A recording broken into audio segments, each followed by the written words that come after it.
आदित्यनाथ को आप सुन रहे थे। वापस से अपने टॉपिक पर आते हैं, बड़ी खबर पर आते हैं, जहां पर अराकान आर्मी लगातार कदम आगे बढ़ा रही है।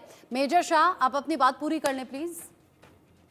जी रशन जी, तो अराकन आर्मी जिनकी स्थापना हुई थी अप्रैल 2009 में, और ये एक मिलिट्री विंग है United nation league of Arakan का। तो अगर हम जब बोलें कि ये आगे बढ़ के ये कब्जा कर लेगी, तो इसमें इनमें दमखम है, क्योंकि इनमें करीब 40,000 लड़ाके हैं जो कि सेल्फ क्लेम्ड। मैं आपको मई 2024 तक का की रिपोर्ट जो मैंने पढ़ी थी वो बता रहा हूँ। 15,000 हैं जो कि चिन और रखाइन स्टेट में पड़ते हैं, और 15,000 कचिन में पड़ते हैं। अब यही लड़ाके जब इनका हेड ऑन म्यांमार आर्मी के साथ या बांग्लादेश आर्मी के साथ हमारे ईस्ट में पड़ता है, तो हमारी एक लुक ईस्ट पॉलिसी है जो हमने 1991 में जब disintegration of Bangladesh of USR हुआ था, उस टाइम पे हमने बनाई थी। तब पी नरसिम्हा राव की गवर्नमेंट थी।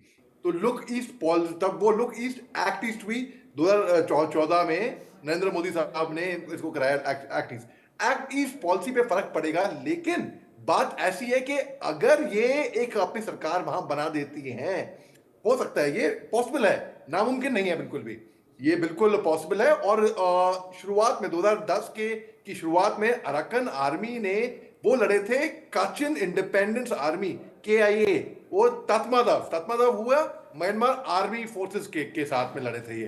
तो जो कचिन कॉन्फ्लिक्ट बड़ा मशहूर हुआ था ये। फिर 2016 में जो एक आउटब्रेक हुआ, एक लड़ाई हुई रखाइन स्टेट के अंदर, जो अराकन आर्मी हुई, वो बहुत बड़ी हेवली आर्म्ड इन्वॉल्व हो गई पूरे अराकन रीजन के अंदर। अब 2019 में अराकन आर्मी ने लॉन्च किए अटैक सिक्योरिटी फोर्सेस के ऊपर। म्यांमार आर्मी ने रिस्पॉन्ड किया, जवाबी कार्रवाई करी, और ये हाइटन क्लैशेस हुए थे, ये बहुत आगे तक। इसमें जैसे हमने एयर स्ट्राइक की बात करी थी, इसमें एक एयर स्ट्राइक भी हुई थी, बड़ी दिलचस्प, उस पर भी मैं आऊंगा। जो अराकन आर्मी ने एक सीज फायर पे रीच हुआ 2020 में, और तब पैंडेमिक आ चुका था, और फिर इरोडिंग, फिर वो जो सेंट्रल गवर्नमेंट का जो कंट्रोल था नॉर्दर्न रखाइन में, और जो पावर वैक्यूम था, वो 18 महीने अराकन आर्मी ने ही संभाला।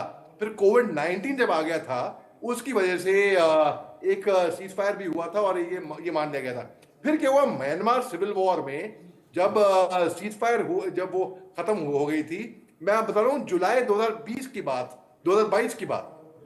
तो ये तत्मादव जो कि म्यांमार की जो मिलिट्री है, उन्होंने एयर स्ट्राइक करी अराकन आर्मी के एयर बेस पे, जो अराकन आर्मी के बेस पे एयर स्ट्राइक करी। उससे जो दोनों साइड से जो टेम्पररी सीज फायर हुआ था, वो 1 साल चला था। वो नवंबर 2020 से नवंबर 2023 तक चला था वो, और फिर वो सीज फायर टूट गया।